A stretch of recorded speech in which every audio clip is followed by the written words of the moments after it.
Bonjour à tous et à toutes et bienvenue. L'histoire du désir et du plaisir s'est longtemps écrite au masculin, pour les hommes et par les hommes. Aujourd'hui, nous avons donc souhaité recevoir 3 écrivaines femmes, Émilie Noteris, Emma Becker et Anna Krisch, pour échanger autour des thèmes du désir et du plaisir féminin. Émilie Noteris, comme vous l'avez écrit dans une tribune en 2018, je vous cite: « L'appréciation du corps des femmes, sa mobilité dans l'espace public et son contrôle institutionnel sont la clé de voûte des mouvements conservateurs depuis des siècles. » Fin de citation. Le désir et le plaisir féminin, donc, comme je l'ai dit, tels qu'ils ont été représentés jusqu'ici dans les discours et dans les textes, ont constitué une fiction, très souvent écrite par les hommes. On désigne souvent un livre comme le point de départ de l'écriture du désir féminin. En France, c'est La vie sexuelle de Catherine M, de Catherine Millet, écrit en 2001. Et depuis une vingtaine d'années, maintenant, la sexualité féminine se dit et s'écrit davantage, et c'est heureux. Vos travaux et vos textes, à toutes les 3, permettent de libérer le regard des préjugés, des stéréotypes et des cadres qui aliènent la vie des êtres en général, hommes, femmes ou autres, mais plus spécifiquement la vie des femmes. En venant apporter plus de singularité, plus de complexité dans le débat public, vous agrandissez l'horizon des choix possibles, des vies possibles pour tous et pour toutes. Vous libérez aussi les femmes du regard et des actions du patriarcat qu'elles ont si souvent intériorisées, qui les aliènent depuis si longtemps. Je vais vous présenter chacune avant d'ouvrir la discussion. Émilie Noteris, vous avez beaucoup travaillé sur les représentations artistiques et cinématographiques du plaisir et du désir féminin.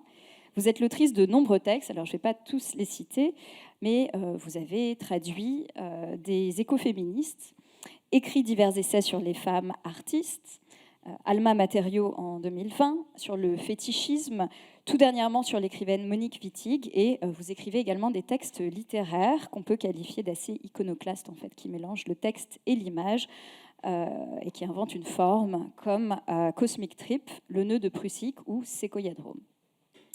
Emma Becker, vous avez publié de nombreux romans, dont La Maison en 2019. Pour l'écrire, vous avez choisi de travailler dans une maison close berlinoise en Allemagne, où la prostitution encadrée est légale. Vous avez ensuite publié L'Inconduite, roman dans lequel vous interrogez, pour ainsi dire, le désir après le désir quand on est mère, responsable d'autre que soi. Et votre dernier roman s'intitule Odile l'été et décrit l'initiation réciproque à la sexualité par 2 amies d'enfance qui aura marqué et influencé leur sexualité future. Anna Krisch, vous avez publié 4 romans aux éditions Julliard, dont Il faut se méfier des hommes nus, un traité de savoir-vivre à l'usage des embryons en 2018, Un monde nouveau en 2019 et un essai décrit comme féministe à l'humour libre, Le sexe des femmes chez Gallimard l'année dernière. Ce qui réunit tous vos écrits, selon moi, est la grande liberté qui en ressort, l'absence totale de tabous sociaux, de tabous liés à l'expression des désirs et à la sexualité en général. Et vos œuvres, à chacune, marquent une volonté de sortir de l'ère où la femme doit être au service d'eux, se soumettre à l'imaginaire patriarcal qui a façonné et façonne encore la sexualité et le désir féminin. Vos œuvres font également la part belle à la pluralité des voix, féminines et masculines, et au sein même de ces voix singulières, à la complexité de toute conscience, cherchant à s'émanciper. Vous avez chacune des univers très différents. Je vais donc essayer de faire circuler la parole le plus possible, mais sentez-vous libre, évidemment, d'intervenir quand bon vous semble au cours de cette discussion. Ma première question est celle-ci et s'adresse à chacune d'entre vous. À quel moment de votre vie avez-vous pris conscience qu'il fallait prendre la parole pour procurer un surcroît de complexité au discours sur le désir et le plaisir féminin? Est-ce que, éventuellement, un événement précis, un déclic est venu précipiter cette prise de parole? Je ne sais pas qui veut commencer. Si je dois réfléchir très rapidement, je pense que je peux resituer au moment aussi où j'ai commencé à comprendre ce que pouvait être le féminisme. Et c'est quelque chose qui m'a été apporté par un homme qui était un historien de l'art qui s'appelle Jean-Claude Moineau, dans le cadre de l'écriture d'un livre qui s'appelait Fétichisme postmoderne. C'est un homme qui vit dans une bibliothèque, une sorte de médiathèque géante, c'est-à-dire qu'il a, il a son lit entre les rayonnages. Je me posais des questions justement sur les théories féministes dans le cinéma britannique. Et il m'a fait des schémas, c'est le premier qui m'a expliqué, il m'a fait des schémas pour m'expliquer les différents courants du féminisme. Voilà, et donc je pense que c'est à ce moment-là aussi où j'ai compris et où mon regard a commencé à changer avec cet ouvrage-là, et j'ai commencé à adopter un regard et une position, une écriture féministe pour aborder toutes les questions qui m'intéressaient. Donc c'est peut-être ce moment de shift en fait qui me vient à l'esprit. Moi, je pense avoir... j'ai commencé à écrire très tôt, mais j'ai publié mon premier bouquin vers 21 ans, et c'était parce que j'avais ressenti le besoin d'écrire parce que c'était une histoire d'amour à laquelle je ne comprenais pas grand-chose, dont je savais simplement que j'étais malmenée par elle, et je n'arrivais pas à me comprendre moi-même, à comprendre mes réactions. Je n'arrivais pas à comprendre l'autre, mais ça, c'est toujours un petit peu le même problème. Et j'ai pris conscience du besoin de m'exprimer en tant que femme quand le bouquin est sorti, justement, et que je me suis aperçue que, parce que je parlais d'amour et qu'il y avait dedans évidemment du sexe, il était beaucoup plus facile de me ranger, moi, en tant que jeune femme, dans une case qui était celle des auteurs érotiques. Ce que je ne pense pas être. Je crois que ça n'est pas vraiment mon langage. Alors j'aime beaucoup l'érotisme, mais je n'avais pas l'impression de parler d'érotisme, j'avais l'impression de parler d'amour. Et me voyant atterrir dans cette case-là, qui est très réductrice, enfin, c'est-à-dire on n'a pas la même tentation de mettre les hommes qui parlent de sexe dans une case d'écriture érotique, parce qu'on considère que le regard de l'homme est universel, que ce dont parlent les hommes, ça parle à absolument tout le monde, et que finalement pour les hommes, le sexe est une problématique normale de la vie humaine, un phénomène tout à fait banal. Et on a toujours tendance à considérer que lorsque les femmes parlent de sexe, elles ne s'adressent qu'aux femmes, que ça n'est écrit que pour elles. Et je crois que c'est un moment où je me suis dit qu'il y avait, au contraire, je pense, beaucoup à apprendre pour les hommes de ce que les femmes pensent et conçoivent de la sexualité, de leur intimité. Parce que j'ai grandi dans un monde où on m'a toujours appris que la sexualité féminine, que le plaisir féminin était quelque chose de très complexe et de très mystérieux. Et je me suis toujours, j'ai toujours pensé que c'était peut-être par facilité qu'on disait ça, pour peut-être décourager les hommes de s'y intéresser et nous laisser, nous, avec une sexualité qui n'est finalement pas si complexe que ça. Il suffit de l'écouter et d'avoir envie de la comprendre. Et voilà, comme j'y comprenais pas grand-chose, j'ai eu envie d'écrire là-dessus, et c'est ce que je continue à faire. Anne ?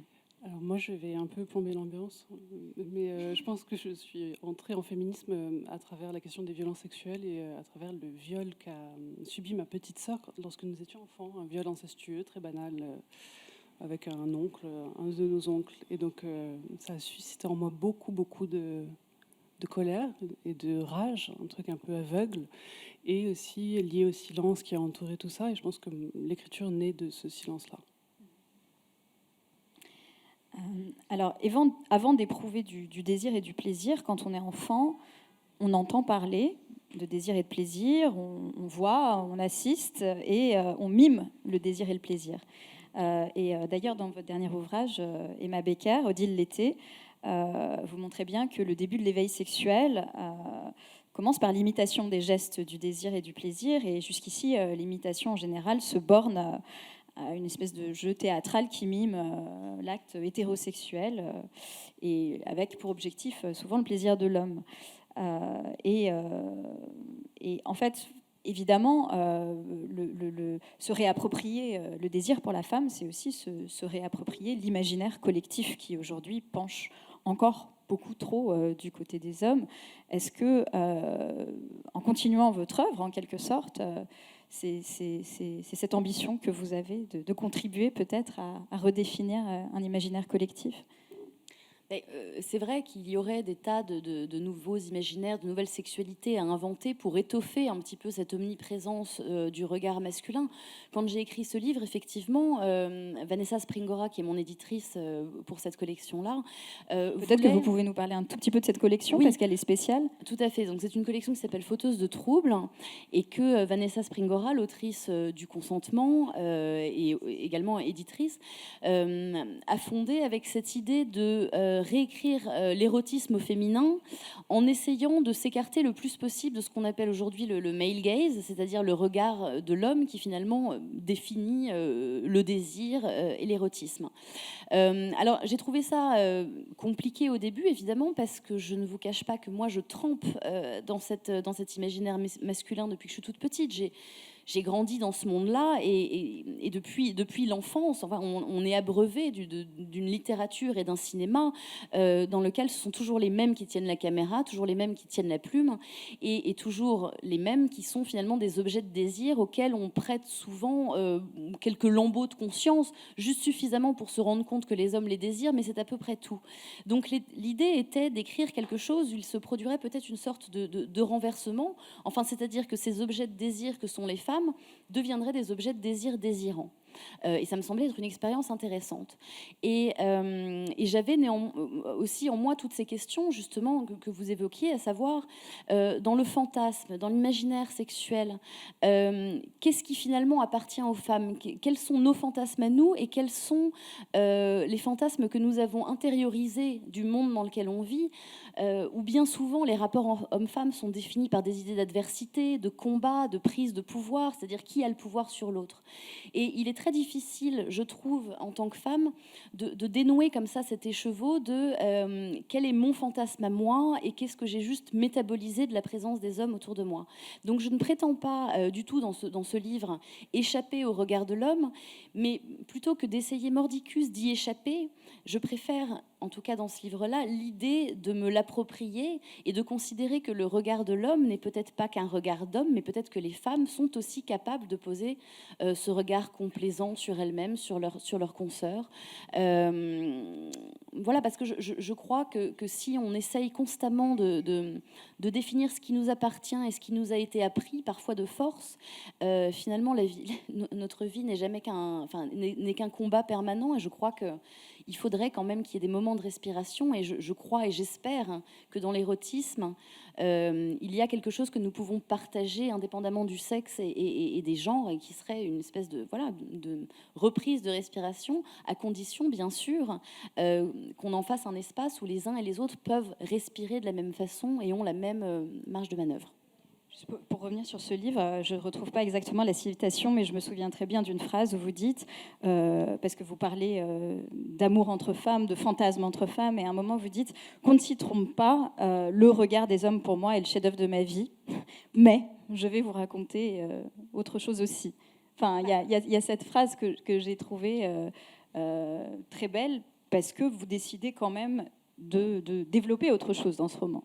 Oui, mais parce que c'était quelque chose que j'avais déjà, qui était en moi depuis très longtemps. C'est vrai que je n'avais jamais eu l'occasion d'évoquer comme ça le début de ma vie sexuelle et affective, qui effectivement s'est passé avec des femmes. Et j'avais trouvé dans ces rapports-là une telle logique, quelque chose de tellement naturel que c'est vrai, arrivé à l'âge que j'ai maintenant, je me suis dit, mais pourquoi ai-je tenu comme ça à aller vers les hommes? Enfin, est-ce que cet amour que j'ai pour les hommes est quelque chose qui a toujours été en moi, ou est-ce que c'est, encore une fois, la partie d'une éducation qu'on donne aux petites filles depuis qu'elles sont toutes petites? Je ne me défends pas de mon amour des hommes, mais j'aimerais pouvoir le décortiquer suffisamment pour savoir si c'est une fatalité, si c'est une perversion d'un goût que j'avais profond, d'un goût profond pour les femmes. C'est-à-dire qu'on sent très vite, en tant que petite fille, et puis en tant qu'adolescente, en tant que jeune femme, que la vocation des femmes, le métier qu'on voudrait leur apprendre, c'est d'aimer les hommes et donc de les servir, de leur appartenir. Et voilà, je n'ai pas de réponse à ces questions-là, mais j'essaye d'apporter le plus de questions possible. Et pardon, donc je vous redonne la parole, Émilie et Anne, sur la question précédente. Moi, ça fait écho totalement ce que tu viens de dire, parce que quand j'ai été invitée à intervenir et qu'il y avait les mots désir et plaisir qui se sont mis à flotter sur mon écran, je me suis souvenue en fait d'une phrase qui avait été prononcée dans mon enfance par ma mère, qui était de toute façon, aucun garçon ne s'intéressera jamais à toi. C'était dans un moment voilà, de préadolescence. Et je pense que cette phrase, elle cristallise énormément de choses, en fait, finalement. Il y avait cette obligation, déjà, qu'il s'agisse de garçons. Ça, il n'y avait pas le choix. Et puis, cet horizon, finalement, négatif, où les choses se referment et où ça va être malheureux, ça va être déceptif. Mais de toute façon, il n'y a que ça comme possibilité. Et je pense qu'effectivement, les imaginaires qu'on propose, les récits qui sont donnés à voir et les exemples qu'on peut apporter voilà, aux personnes plus jeunes qui entrent dans la vie sexuelle vont influer de manière considérable sur les trajets de vie après qui sont choisis. Moi, c'est quelque chose auquel je fais très attention. J'ai une petite fille de 12 ans et j'essaie de lui expliquer qu'il y a plein de possibilités qui existent et justement de ne pas refermer dès le départ cet imaginaire et de ne pas cadrer les choses sans la forcer à faire quoi que ce soit, mais simplement donner à voir tous les possibles. Et je pense que ça, c'est quelque chose que moi, je n'ai pas eu du tout. Enfin, c'est complètement fermé. Tu as raison, c'est-à-dire que l'état neutre, l'état de base, c'est l'hétérosexualité. C'est-à-dire si on ne sait rien de ta sexualité, on va partir du principe que tu es hétéro. Et c'est vrai qu'on se demande toujours finalement d'où vient par exemple l'homosexualité. On se pose jamais la question sur l'hétérosexualité. C'est quelque chose de tout à fait logique qu'on ne questionne pas. Or, est-ce que ce serait pas là encore une forme d'éducation ? C'est une forme de consentement forcé. Moi, je pense à l'hétérosexualité, mais après, il y a plein de penseuses, de philosophes qui ont travaillé à partir de cette question-là sur l'obligation à l'hétérosexualité. Et je pense que même si on rentre dans ce cadre et qu'on peut voilà, se sentir correspondre à cette appellation, il est important aussi de le regarder de manière critique et de revenir à l'intérieur et d'essayer de comprendre comment opère cette fabrique et, voilà, et d'avoir la possibilité au moins de la déconstruire. Si on n'a pas envie de le faire après, c'est pas grave, mais d'avoir les clés. En fait. Anne, est-ce que vous avez quelque chose à ajouter par rapport à ça ? Je me souviens plus de la question. C'était, est-ce que dans le fait, bon, on va se tutoyer, dans le fait de continuer à écrire sur ces sujets ou de souvent revenir sur ces sujets dans tes romans, est-ce qu'il y a quelque chose où voilà, tu souhaites contribuer à la redéfinition des imaginaires sexuels, sexués, ou non, ou en fait, c'est pas quelque chose que... Si, mais je décris qu'une expérience très, très autobiographique, parce que ça permet justement d'expliciter les formes parfois obliques que peuvent prendre la domination masculine qui est toujours actuelle. Est-ce que je vais réinventer les imaginaires ? J'aimerais bien, mais je ne suis pas certaine qu'on m'attende pour ça, mais qu'il faille le faire, je suis entièrement d'accord. C'est ce qui rend aussi cette activité-là souvent lassante, répétitive, en tout cas pour les femmes. C'est-à-dire que le sexe hétérosexuel étant axé sur le plaisir masculin, étant axé sur la pénétration, étant axé sur la jouissance masculine, peut être extrêmement lassante pour les femmes. Et qu'à partir du moment où on n'ouvre pas ce schéma-là à d'autres possibilités, ça va être compliqué. Dans ton dernier roman, Le sexe des femmes, paru aux éditions Gallimard, il est sous-titré « Fragment d'un discours belliqueux ». Alors pour se réapproprier sa sexualité et son corps, est-ce que on doit, ou là en l'occurrence tu dois nécessairement passer par le combat alors je cite encore, par la rage qui demande réparation pour son sexe. Donc j'ai l'impression que pour qu'il y ait peut-être éventuellement dialogue, dans un premier temps, il y a l'écriture comme exutoire, en fait. Est-ce que c'est le cas ? Est-ce que c'est une étape ? Oui, ça a été une étape. C'est-à-dire que j'ai interrogé ma rage parce que quand elle vous possède, elle ne sert plus à rien. Et donc à partir du moment où on n'arrive plus à réfléchir, on n'arrive plus à rire ensemble, ça ne sert strictement à rien. Donc c'était une manière de dépasser cette rage et cette irascibilité généralisée à propos de tout. Et on voit bien qu'on est dans une époque de grande crispation de part et d'autre sur ces questions-là, où chacun semble un peu assigné à résidence dans des positions très très manichéennes, très radicalisées. Et que c'était aussi une manière de remettre un peu de complexité, mais dans mon propre jugement. C'est-à-dire que, oui, j'avais l'impression d'atteindre des sommets de débilité. Enfin, moi-même, d'y participer entièrement. Et donc, c'était une manière de remettre un peu d'intelligence et d'intelligibilité dans ces questions-là. Puisque c'est des questions sur lesquelles on bouge énormément, tous, enfin, je crois. pas avec la même vitesse, pas avec la même urgence, mais c'est des questions vraiment qui se posent à nous. Et donc, voilà. Et donc, dans ce roman, tu le fais aussi avec beaucoup d'humour. J'espère. Avec beaucoup d'humour. Là encore, hein, je cite, les hommes ont une sexualité comique, les femmes une sexualité tragique. Est-ce que tu peux revenir sur cette phrase? En fait, d'où parles-tu quand tu l'énonces?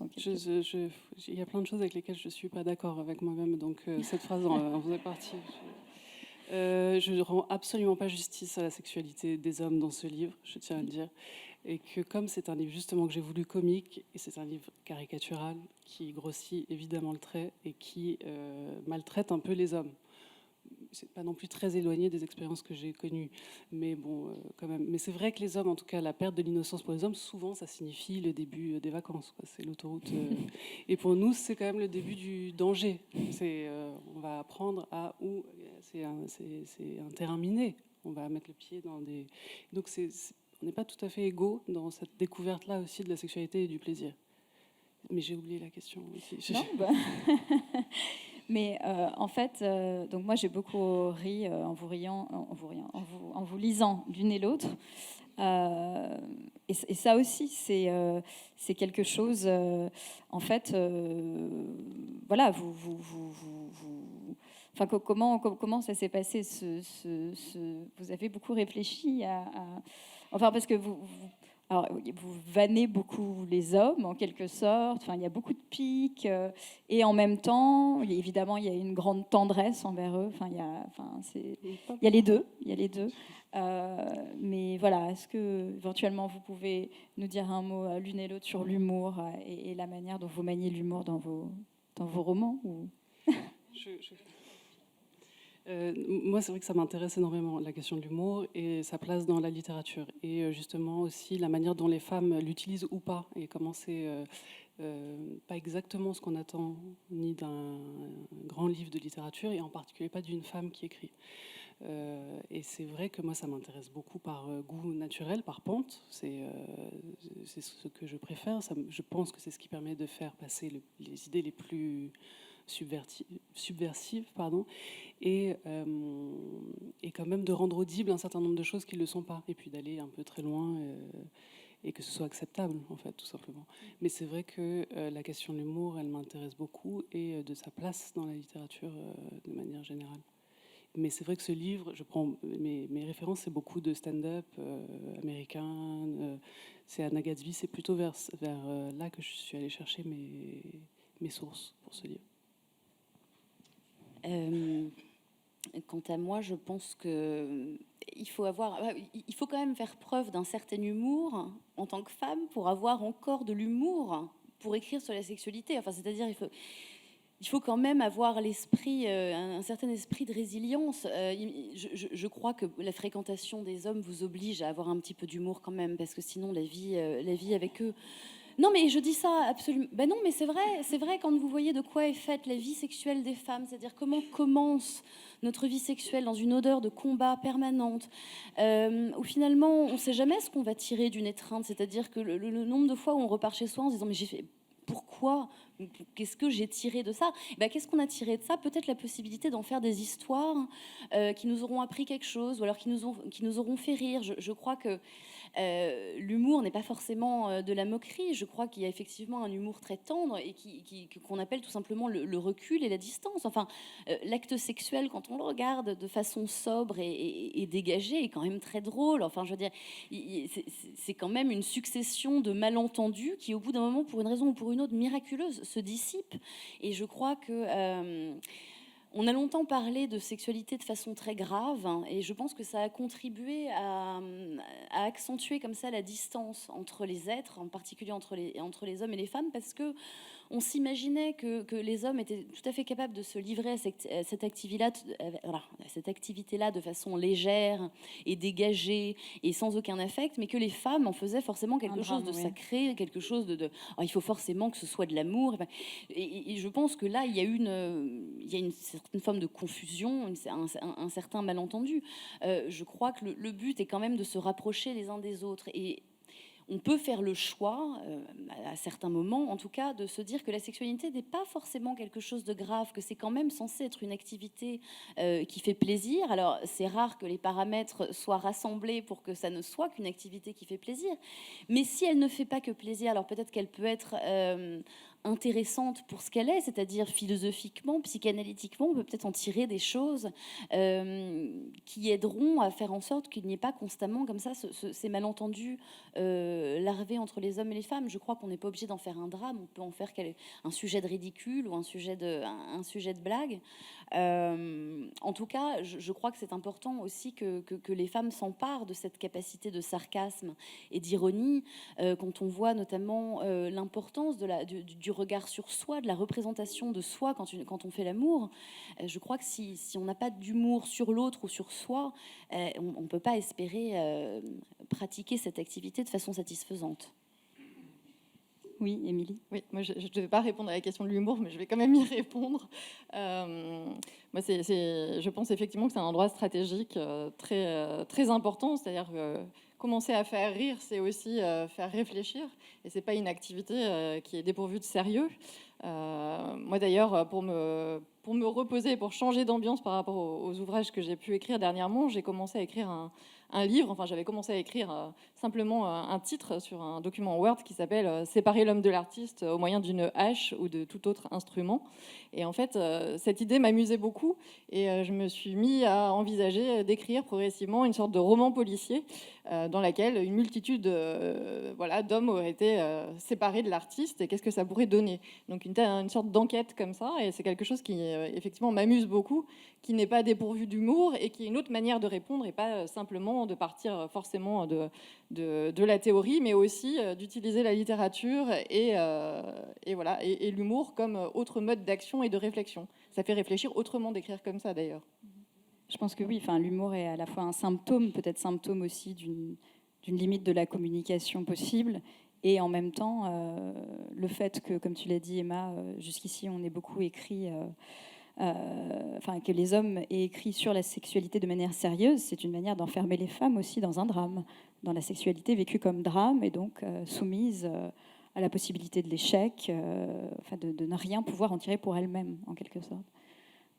Oui, là, en l'occurrence, je pensais surtout à Georges Bataille quand je disais ça. C'est-à-dire qu'il y a quand même tout un pan de la littérature érotique théorique qu'on lit en se disant, mais finalement, à qui s'adresse ce genre pas d'élucubration, quand même, je vais pas me permettre ça, mais disons que ça a presque un côté monacal, la façon qu'ont eu les hommes à une certaine époque de parler de sexe, et on lit Bataille et on se dit, bon voilà, alors il parle de vertige, il parle d'anéantissement, et on aimerait bien ressentir ça, on aimerait bien comprendre ce dont il parle, mais je crois que ça a été très, très longtemps aussi le luxe des hommes de s'exprimer sur le plaisir, parce que, pour des raisons que je n'ai peut-être pas forcément besoin d'expliciter, parce que le plaisir était l'apanage d'une partie de la population, et l'autre population était en dessous, à attendre que ça se finisse, ou à attendre que peut-être un homme parmi tous les autres comprenne que la mécanique du plaisir féminin n'est pas si compliquée que ça, qu'il suffit qu'on s'y attelle.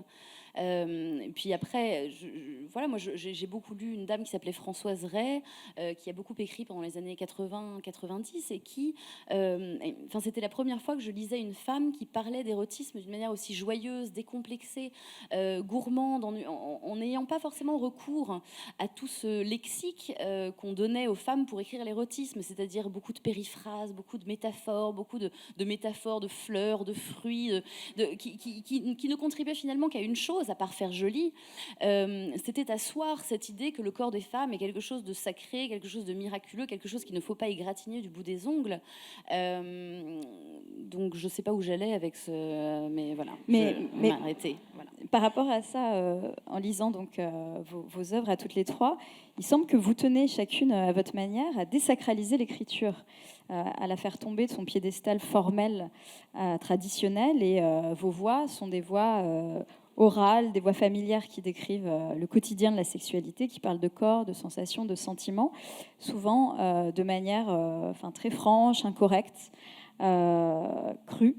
Est-ce que c'est une manière de repousser l'écriture normative dominante qui a pendant très longtemps été celle d'hommes bourgeois, très cultivés, qui cultivaient en fait le bien parler en quelque sorte, enfin, pour revenir à Bataille éventuellement. Oui, enfin, c'est surtout à partir du moment où je me suis aperçue que la façon dont je parlais de sexualité m'était toujours pas reprochée, mais disons qu'on me faisait toujours remarquer que j'aurais peut-être pu dire pénis au lieu d'autre chose. Je me suis dit, mais là encore, qui est venu persécuter, je sais pas, Henry Miller ou n'importe lequel de ces grands écrivains quand ils utilisaient un langage qui était par essence le leur, c'est-à-dire que on accorde tout à fait aux hommes le droit d'avoir un langage un peu ordurier. Pourquoi ? Parce que c'est l'intensité du moment, parce qu'il y a de la vérité dans ces mots-là. Quand ce sont les femmes qui s'en emparent, tout de suite, il y a une espèce de... On les soupçonne d'avoir envie d'être subversives, d'avoir envie de choquer, d'avoir envie de scandaliser. Je crois qu'il est important, quand on parle de sexualité, d'utiliser un langage que tout le monde comprend. Un langage où il n'y a pas forcément voilà, une tentative de faire joli, une tentative de faire du style. Il me semble quand même que l'intérêt d'écrire et d'être lu par des gens, c'est de réduire justement, encore une fois, la distance entre les êtres. Et je me dis que, d'accord, je suis une nana et j'écris de ma perspective à moi, mais les hommes qui me lisent, certainement, peuvent trouver des choses qui vont leur parler, qui vont leur apprendre quelque chose d'autre. Et j'ai envie que le vocabulaire que nous partageons à travers ces pages soit un vocabulaire que nous comprenions tous. Ça n'est pas une volonté d'émoustiller ou de choquer, mais une volonté de réduire une forme de distance qui me semble superflue, quoi. Puis l'humour, c'est aussi une question de rythme. Donc il faut que ça claque. Donc il faut qu'il y ait des chutes, il faut qu'il y ait du mouvement, il faut qu'il y ait de la vie. Et donc c'est vrai que ça inclut des phrases plutôt courtes. Et donc ça tient au genre même, à l'humour. Et pour le reste, moi, c'est vrai que c'est un livre très très vulgaire. Enfin, ça m'amuse énormément de dire des gros mots, mais ça c'est un truc enfantin.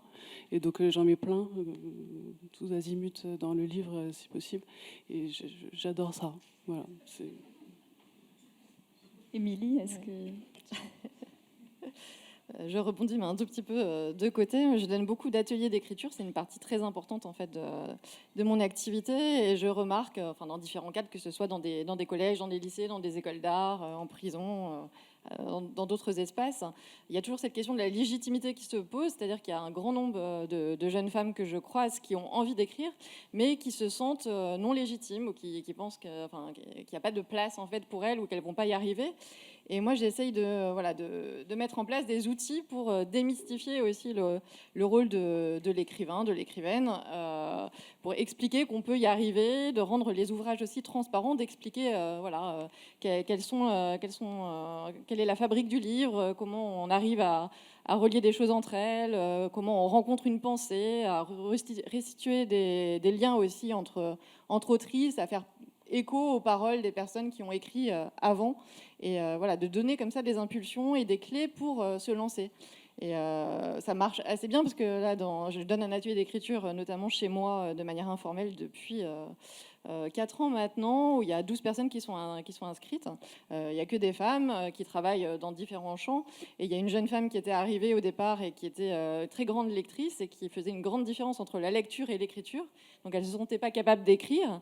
Et là, elle vient de publier son premier livre aux éditions Cambourakis qui s'appelle Petite Nature. Et donc il y a eu ce trajet qui a été fait où c'est une manière d'expliquer aussi que lire, c'est déjà écrire. Il n'y a pas une distance aussi grande. Il n'y a pas plus de lectrices et moins d'autrices. Il y a quelque chose comme ça à réparer aussi. Donc c'est une autorisation à se donner. Oui. Merci. Alors, le désir et le plaisir et notre manière de les rechercher et de les exprimer sont sans doute révélateurs de ce que nous sommes. Dans La Maison, Emma Becker, votre personnage en tant que prostituée adopte un nom d'emprunt, Justine, et dans vos œuvres, la sexualité, le propre de la sexualité, c'est le jeu de rôle. On est plusieurs personnes à la fois. Et Émilie Noteris, par exemple, dans Fétichisme postmoderne, vous décrivez comment le fétichisme place le sujet dans une fiction qu'il se crée lui-même pour exister. Quel lien établissez-vous ? Alors, c'est une vaste question, je suis désolée de la poser comme ça, c'est peut-être un peu lourd, mais quel lien établissez-vous entre sexualité et identité ?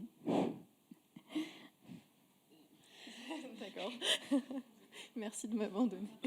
Attends, je réfléchis. C'est surtout un espèce de jeu, un espèce performatif où effectivement il est possible d'incarner différentes identités, de jouer différents jeux. Après, il faut savoir avec qui on joue également et si les personnes en face sont capables de se mettre au même niveau, puisqu'il y a des problèmes effectivement dans les rapports hommes-femmes de pouvoir qui peuvent déstabiliser voilà, ce rapport. Mais voilà, c'est une construction, c'est quelque chose en devenir en fait. Même les identités sexuelles, elles sont pas figées. Il y a Michel Foucault parle du devenir homosexuel. Voilà, il y a aussi des horizons qu'on peut se fixer qui sont pas forcément ni atteignables ni justifiables avec des preuves particulières, mais simplement toujours être en train de travailler et de faire un effort pour infléchir son désir. Par exemple, voilà, accepter différents corps, différentes identités et apprendre à aimer des personnes qui sont différentes. Ça aussi, c'est quelque chose qui est un travail particulier qu'il faut mener, puisqu'on est conditionné d'une certaine manière pour voilà, s'intéresser à un secteur très limité finalement de personnes. Et peut-être que politiquement, si on s'intéresse à d'autres plaisirs, d'autres corps qui sont voilà, qui répondent pas aux normes ou qui sont pas valides a priori, on élargit aussi les potentialités du plaisir. Donc il y a quelque chose comme ça qui me semble important quand on parle d'identité et d'aller au-delà de cette fixité qu'on pose comme naturelle et qui en fait empêche de découvrir un certain nombre de choses. Vous voulez réagir Oui. Non, mais la question du rôle et de la fiction, c'est vrai que j'en parle beaucoup dans la maison parce qu'effectivement, je me suis retrouvée professionnellement à devoir jouer un rôle qu'il me semblait finalement avoir déjà joué un certain nombre de fois en tant que femme et sans pour cela recevoir une quelconque forme de compensation financière. C'est-à-dire que la personne que j'étais lorsque j'étais au bordel, finalement, c'était exactement la même que celle que j'étais dehors, sauf qu'elle était payée pour ça. C'est-à-dire, et bon, ça a l'air pas très joyeux ce que je vous raconte, mais en vérité, ça n'est pas si grave que ça. Ce que je veux simplement dire, c'est que j'ai l'impression d'avoir été depuis très longtemps, depuis toute petite, conditionnée comme ça par la littérature, par le cinéma, par tout ce qu'on nous a fait absorber finalement, à une forme de service sexuel vis-à-vis de l'homme. C'est-à-dire qu'il y avait, et j'en parle d'ailleurs dans Odile, c'est-à-dire que ces deux petites filles reproduisent entre elles des jeux qu'elles ne connaissent encore pas, c'est-à-dire qu'elles n'ont pas encore eu de contact avec l'homme. Pourtant, elles savent très bien, en jouant à la petite fille et au petit garçon, que le petit garçon, c'est celui qui prend et que la petite fille, c'est celle qui se laisse prendre. Et ça passe par des représentations comme La Belle au bois dormant, dont je parle, où il y avait ce jeu de la petite fille qui reste allongée avec les yeux fermés, comme si elle dormait depuis 100 ans, et puis le prince qui arrive, qui déboule et qui l'embrasse comme ça. Et je me souviens de l'émotion énorme que c'était, cette sensation, voilà, d'être cueillie comme ça. Donc j'ai grandi dans cet état d'esprit qui n'a jamais été pour moi vraiment une souffrance, enfin jusqu'au moment où j'ai pu le conscientiser et réfléchir au bien fondé de tout ça.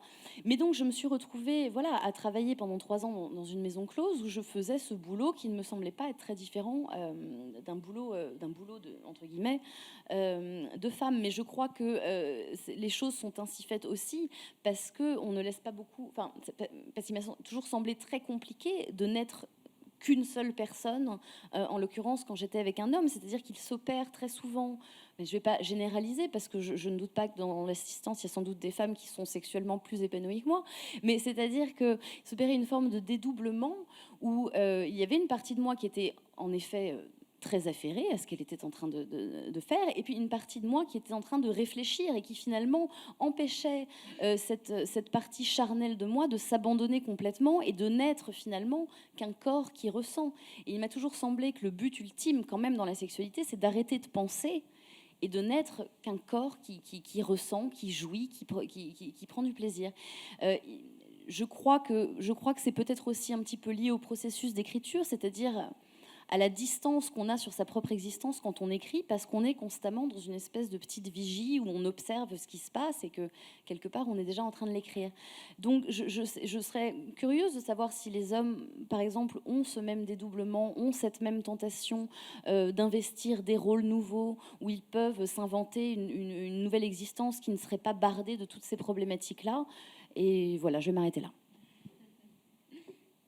Donc en fait, ce qui est intéressant dans ce que tu dis, c'est que on a l'impression, en fait, quand on vous lit les unes et les autres, que pour l'homme, très souvent, il y a quelque chose de l'ordre de la routine absolue dans l'acte sexuel, alors que la femme cherche l'expérience. Elle cherche souvent quelque chose qui est de l'ordre de l'expérience de laboratoire, presque, de temps en temps. Moi, peut-être, mais après, je pense qu'il ne faut pas non plus tomber dans un essentialisme. Je ne crois pas que les choses soient si simples. J'ai tendance, effectivement, à dire qu'il me semble que l'accès des hommes à la sexualité est moins entravé de tout un tas de problématiques qui n'ont plus grand-chose à voir avec le plaisir. C'est-à-dire, de mon expérience, mais peut-être que je me trompe, j'ai quand même l'impression qu'il y a une partie d'eux qui reste là, totalement là, vissés là où ils sont, pendant qu'ils sont en train de faire l'amour, alors qu'il est très simple, je trouve, de s'évader en pensée pour une femme et de penser à totalement autre chose. Mais je vais laisser mes collègues répondre.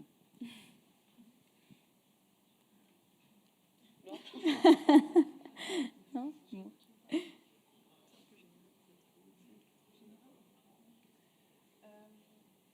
Oui, je passe à la question suivante. On ne va pas statuer sur le cas de tous les hommes et Bien toutes sûr, les évidemment. femmes. Non, mais c'est évident.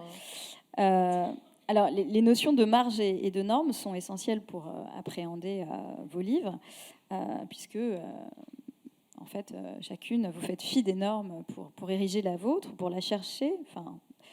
Et vous vous plaisez toutes bien plus dans les marges. Émilie Noteris, vos travaux s'intéressent aux écritures et aux comportements de marge. Je pense notamment donc, à ce livre sur le fétichisme, à vos textes littéraires hybrides qui mêlent texte, images et bien plus. Et vous écrivez dans Alma Matériaux: je voulais me passionner pour ces découvertes, être emportée et surtout ne pas cocher des cases, un trajet long qui nécessite une immersion et un déplacement, pas une mode.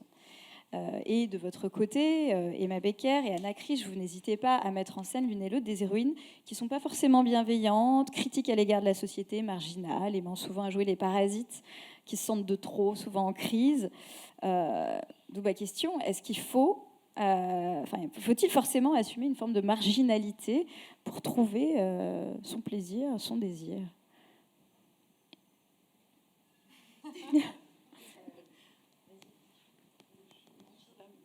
C'est une vaste question. Marginalité, je ne sais pas si c'est forcément le mot que j'aurais choisi. Enfin, je sais pas dans mon cas s'il y a une forme de marginalité. Je pense pas que c'est parce que on a derrière soi toute une collection d'amants que ça fait forcément de nous quelqu'un de marginal. Peut-être que le fait de le verbaliser, de l'écrire, mais ça c'est ce que je disais plus tôt, ça passe toujours pour une forme de fronde de la part des femmes, de parler de leur sexualité en essayant de le faire de manière sans fausse pudeur, sans embâge. Je crois que on ne fait jamais que ce que les hommes ont fait depuis des siècles et des millénaires. Il m'est arrivé assez souvent, lorsque j'ai sorti mon dernier livre, L'Inconduite, c'est d'avoir des hommes qui venaient me voir en salon pour me dire: moi je vous aime bien parce que vous n'êtes pas d'un féminisme très belliqueux. C'est-à-dire, je pense qu'on est toujours mal lu c'est-à-dire on n'a jamais les amis et les ennemis qu'on voudrait avoir. Moi je crois que j'ai oublié ce que j'allais dire. Attendez, je me suis embarquée dans une super longue phrase. Parce que mes questions sont trop longues. Oui, non. Et ce même genre d'homme me dit, mais si vous vous rendez compte, si les hommes faisaient 1/10 de ce que vous êtes en train de faire, ça ferait scandale. Je crois que les hommes ne se sont pas gênés pour faire plus qu'1/10 de ce que moi j'essaye de faire. Mais la différence fondamentale, c'est que quand on regarde finalement tout ce qui s'est fait en termes de récits masculins, de sexualité, d'intériorité, bien souvent ça tourne à la gageure. C'est-à-dire que c'est une succession de succès, de femmes qu'on accueillit comme ça et puis recrachées et puis dont on s'est amouraché un temps. Et puis, je pense qu'il serait intéressant justement que les hommes adoptent un schéma qui serait de parler de leur fiasco, de parler de tout ce qui les inquiète dans leur sexualité, de toutes leurs faiblesses, parce qu'on se rend bien compte que la sexualité hétérosexuelle, comme elle est encore dessinée aujourd'hui, nous étrangle autant les uns que les autres. C'est-à-dire que cette tyrannie constante de l'érection, de la pénétration, je ne pense pas que les hommes respirent finalement fondamentalement mieux que les femmes. La différence, c'est que je ne fais pas une collection de mes conquêtes et de mes succès, je fais une collection de mes fiascos, parce que dans ces fiascos-là, il me semble à chaque fois comprendre un petit peu plus de moi-même et puis comprendre un peu plus du monde qui m'entoure. Et c'est toute la différence. Est-ce qu'on parle d'érotisme pour se faire mousser ou est-ce qu'on parle d'érotisme parce que c'est une problématique cruciale de la vie humaine par laquelle on se rapproche et on se comprend? Et je suis sûre que je n'ai pas répondu à votre question, mais j'ai fait semblant. Anne? Mais moi, c'est pas tant la marginalité qui m'intéresse que, enfin, en tout cas, la personne qui s'exprime, moi, quand j'écris, c'est la plus méchante, la plus désagréable, la plus antipathique, la plus en colère, la partie vraiment qu'on n'a pas envie de rencontrer de soi. Et donc, forcément, on va dans des lieux qui sont très éloignés de cette bienveillance dont tu parlais et qui me donne des envies de meurtre. Parce que la littérature n'est pas le lieu où on peut justement expérimenter ça. On est quand même obligé, pour atteindre la complexité, de s'aventurer aux marges, forcément. Mais c'est pas par esprit de subversion, encore une fois. C'est simplement qu'on est obligé d'aller un peu en dehors du centre. Émilie, est-ce que tu veux réagir? Oui, moi ce qui m'intéresse, ce serait pas tant de m'inscrire dans une position qui me mettrait d'emblée en marge, mais par contre de s'intéresser à ce qui se passe dans la marge. Oui, ça c'est quelque chose qui compte, d'aller voir des espaces qui sont moins fréquentés, de s'intéresser à des récits, à des figures plus invisibles, plus oubliées. Alors quand on s'intéresse aux femmes, effectivement, il y a tout un champ qui s'ouvre, mais c'est plutôt voilà, c'est le positionnement du regard vers la marge qui, moi, me semble intéressant. Et après, quitte à se retrouver des fois en marge, ça, on ne décide pas quand on écrit sur quelque chose. Est-ce que ça va intéresser? Est-ce que ça va se situer un petit peu à l'écart ou pas? C'est aussi un jeu, et ça, on ne peut pas le savoir à l'avance. C'est un risque qu'il faut prendre. Et moi, je pense qu'à chaque fois que je commence à écrire un livre, c'est parce que je me pose une question et que je n'ai pas la réponse, ou que je ne trouve pas les ouvrages qui pourraient répondre à la question que je me suis posée. Donc, je me mets à écrire et à faire des recherches. Donc, c'est plutôt ces zones que je localise pour après déclencher le processus d'écriture. Et moi, quand je vous ai lu toutes les trois, et notamment vos romans, je ne pouvais pas lâcher vos romans. En fait, ils sont tous très, très romanesques. Et je pense que c'est dû aussi au fait que voilà, écrire le désir, c'est aussi s'aventurer du côté de l'inconnu, de l'insaisissable. Et donc, voilà, est-ce que vous avez une réflexion sur ça, sur le fait qu'en fait, écrire le désir, c'est quelque chose d'hyper romanesque, et notamment à travers le fiasco, ou l'échec, le raté. Je vous laisse. Non, je prenais juste mon micro, mais je réfléchis là, en vrai. Parce qu'il y a quelque chose de l'ordre de l'élan, enfin, il y a quelque chose de très entraînant. Par exemple, je prends tes récits, Emma, c'est très entraînant, c'est très addictif. C'est comme, c'est des page-turners, un petit peu. Je ne sais pas si on te l'a déjà dit. Pas suffisamment à mon goût, donc merci beaucoup. Bon, alors je vais arrêter de parler des hommes et des femmes, je vais parler de moi. En l'occurrence, pour changer. En l'occurrence, parler d'érotisme, inventer une histoire autour de la sexualité m'a toujours semblé être un espace de liberté que je n'avais peut-être pas dans ma vie sexuelle. Si, dans un sens, oui, bien sûr, mais enfin, l'écriture est quand même la marge de manœuvre la plus large. Enfin, on peut être absolument qui on veut. Et c'est vrai que très souvent, dans ma vie, j'ai l'impression que la richesse de ma vie intérieure, de ma capacité à fantasmer, de ma capacité à investir des hommes que j'avais encore jamais vus, mais qui, pour une raison ou pour une autre, me fascinaient, bien souvent, c'est rentré en... Ça a fait quelque part un moment choc avec la réalité quand je me suis aperçue que ces hommes-là n'avaient peut-être pas les proportions que j'avais pu leur donner dans ma tête, ou alors je m'étais imaginé être une femme qu'en réalité je ne suis pas. Et la littérature, enfin l'écriture en tout cas, vous permet, et ça semble un peu pathétique de le dire comme ça, mais de devenir ce que vous auriez toujours voulu être. En ceci, je pense qu'il y a dans l'écriture, et probablement encore plus dans l'écriture érotique, une démarche un peu égoïste et pathétique de regarder qui je pourrais être si j'avais l'audace d'être la femme que je suis. Oui, écrire la sexualité, c'est le jeu ultime, parce que c'est là qu'on peut se réinventer et réinventer l'autre à l'infini. Et puis il y a toujours cette possibilité que moi je trouve assez merveilleuse, de pouvoir provoquer chez le lecteur les mêmes émotions que la littérature érotique a pu me provoquer quand j'étais plus jeune. Parce que c'est vrai que maintenant je suis un peu un vieux libertin usé, donc ça me fait pas exactement le même effet, mais ça a été mes premières émotions de jeune fille, et c'est vrai que j'ai grandi dans cette idée de vouloir évoquer la même chose aux gens qui me lisaient. Donc j'essaye de m'appliquer et de lire ce que j'aimerais écrire, d'écrire ce que j'aimerais lire moi en termes de littérature érotique. Anne? Le rapport entre le romanesque et l'écriture du désir. Moi, ce dernier livre, c'est le moins romanesque de mes livres, et donc c'est pour ça que j'ai l'impression justement que l'écriture du désir et du plaisir, en tout cas de la manière dont moi j'ai écrit, était beaucoup plus liée à l'autobiographie que les autres. Mais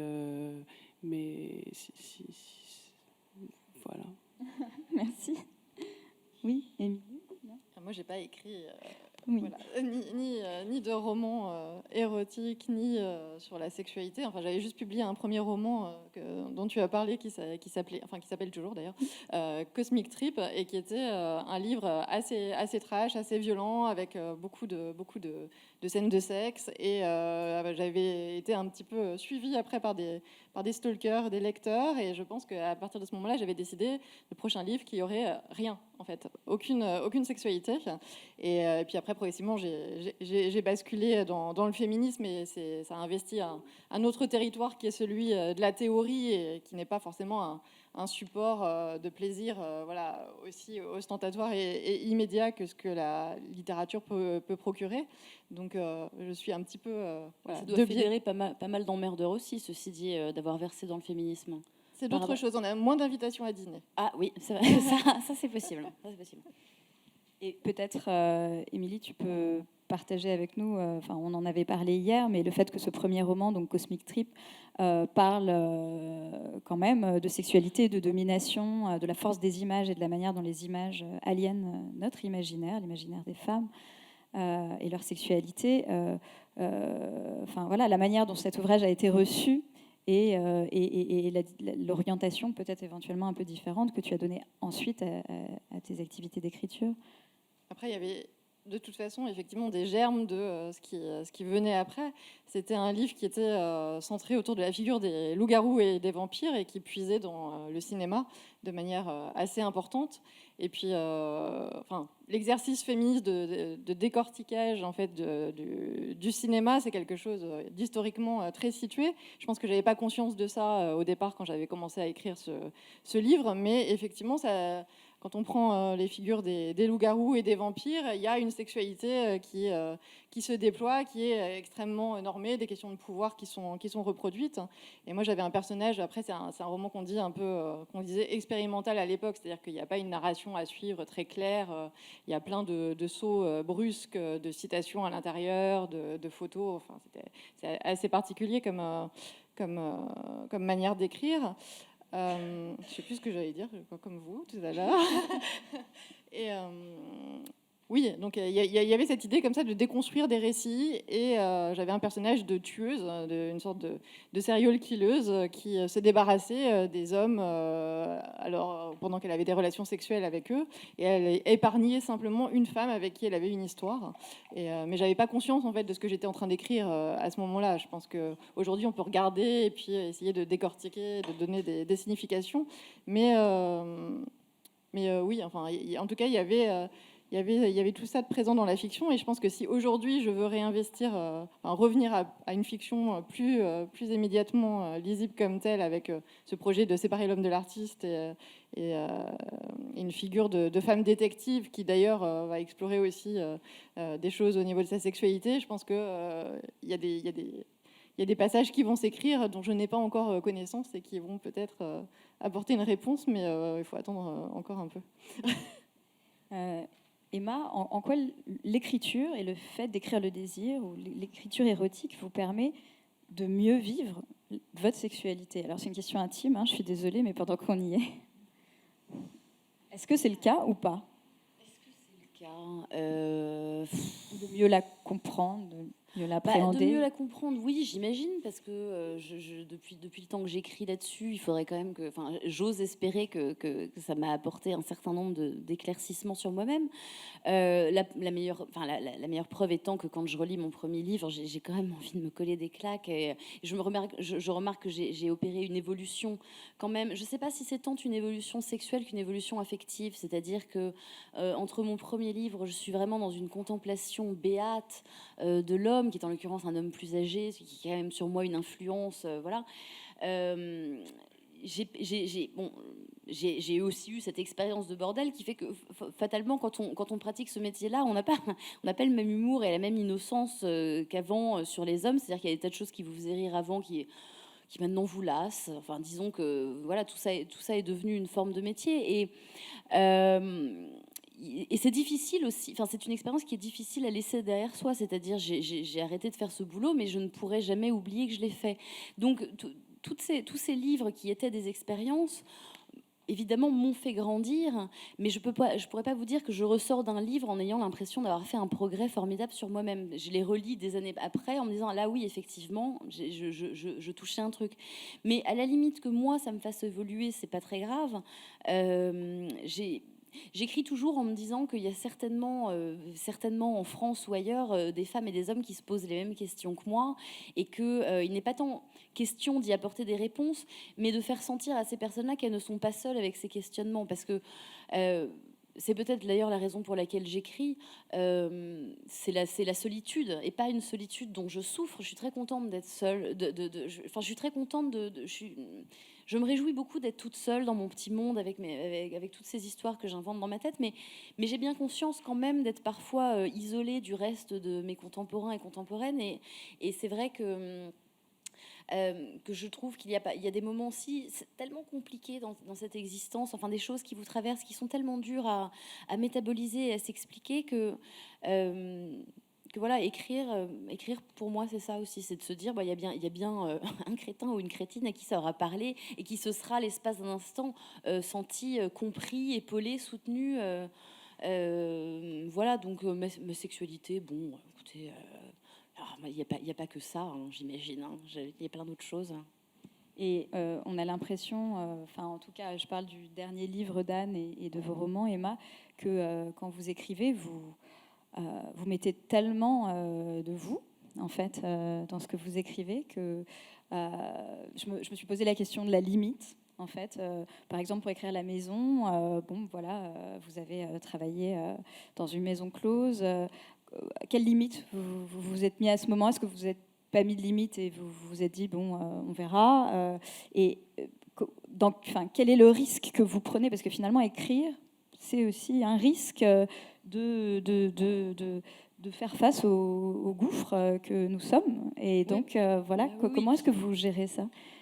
Je sais pas pour mes collègues, mais il me semble qu'on écrit toujours dans une forme d'innocence complète, et que peu importe que ce soit le premier livre ou le dernier, en fait, tout ça devient réel quand vous recevez les épreuves et que d'un seul coup, vous vous dites, ah, mais c'est vrai que ce bouquin va sortir, et que du coup, les gens vont lire ce que j'ai écrit, et que peut-être j'en ai un petit peu trop dit sur moi-même.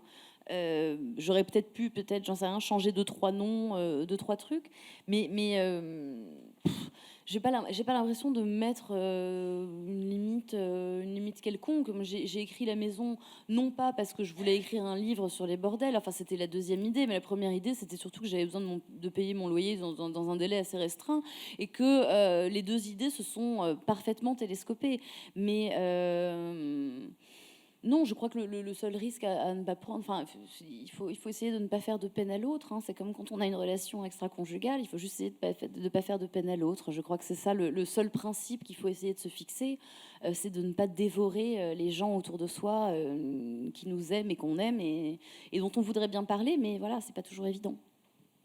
Anne, sur le risque de l'écriture, peut-être? Oui, moi, je ne me mets aucune limite au grand désespoir de mes parents, qui sont des gens très très gentils, qui m'ont bien éduquée et qui pourtant doivent supporter toutes mes horreurs.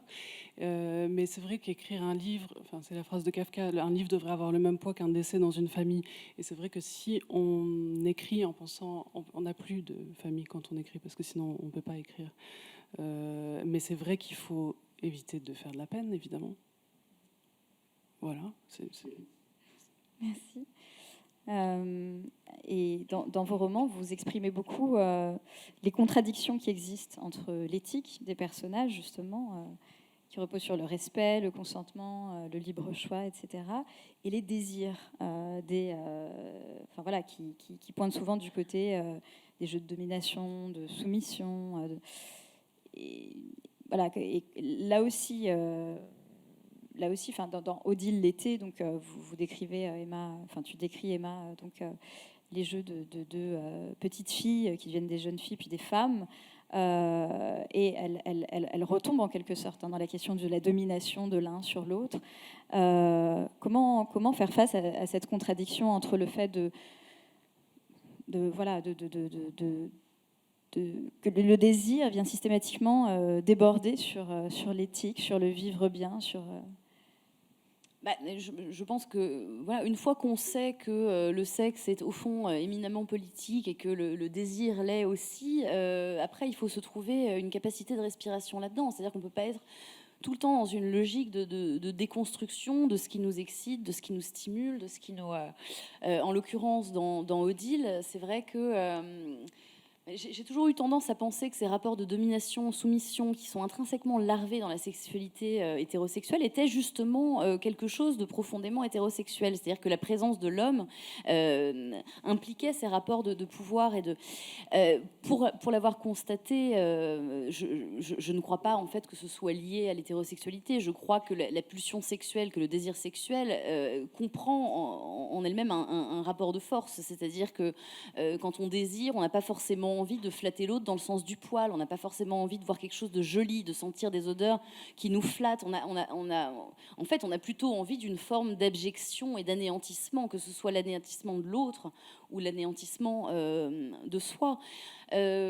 Donc, non, mais ce livre a été l'occasion de réfléchir là-dessus. Et puis, je ne sais pas si tu voulais parler de ma scène avec les ouvriers, c'était ça que tu voulais dire ? Je n'avais pas cette scène particulièrement en tête, mais pourquoi pas ?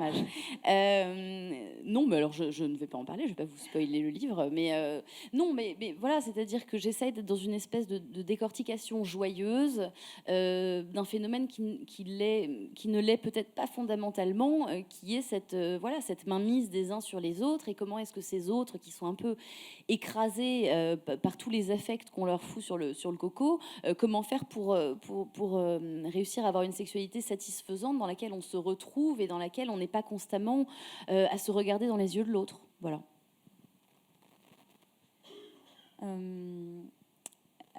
Alors, on va peut-être parler du livre d'Émilie. Vous avez écrit donc une biographie, un essai biographique sur Monique Wittig. Est-ce que tu peux nous dire un petit peu comment Monique Wittig vient bousculer la représentation du corps des femmes et peut-être... parce que c'est quand même une penseuse, une féministe très importante. Aujourd'hui, donc, on commence à parler à nouveau. Comment est-ce qu'elle a introduit la question du corps de la femme dans le débat ? C'est une vaste question, mais peut-être juste parler de son premier roman pour lequel elle avait reçu le prix Médicis, qui s'appelle L'Opoponex. C'est un roman très particulier parce qu'il s'intéresse à l'enfance. Alors l'enfance d'une petite fille que l'on suit qui s'appelle Catherine Legrand, mais qui n'est pas vraiment le personnage principal. Et en fait, c'est le on qui parle, donc c'est un pronom indéfini. Et elle a voulu, d'une certaine manière, elle dit qu'elle dispose des chevaux de Troie dans la conscience, c'est-à-dire qu'elle a voulu, par l'usage de ce pronom « on » et cette focalisation sur l'enfance, essayer d'amener à une conscience qui permette de prendre en compte l'expérience lesbienne, puisque finalement, quand on regarde les enfants, on les juge moins sévèrement, on est capable de suivre un personnage d'enfant, de s'y attacher et de le laisser vivre sans le juger. Et elle a voulu utiliser cette stratégie-là. Alors, on parle d'enfants, ça va jusqu'à l'adolescence, c'est pas fixé en termes d'âge, mais il y a la découverte de l'amour et une première émotion ressentie avec une autre petite fille.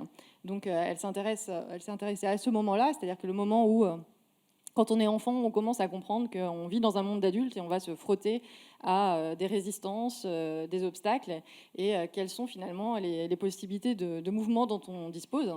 Et voilà, donc ça, c'était le moment très important de l'enfance. Après, elle a écrit un livre qui s'appelle Le corps lesbien, qui est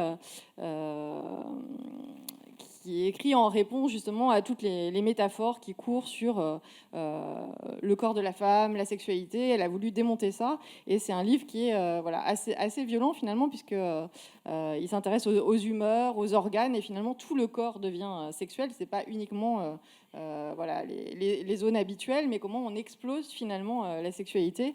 Et c'est quelque chose d'assez violent aussi, de transgressif. Mais voilà, elle s'est intéressée à la représentation de la sexualité à divers endroits. Voilà, après, on peut partir dans plein de directions. Alors moi, j'avais une question sur l'écriture et la relecture. Donc peut-être une dernière question sur l'écriture et la lecture. Moi, je me disais, quand je vous lisais, Emma Becca, quand vous avez cette écriture érotique du désir, et dans la mesure où le désir, écrire le désir, c'est exprimer un élan, une spontanéité unique.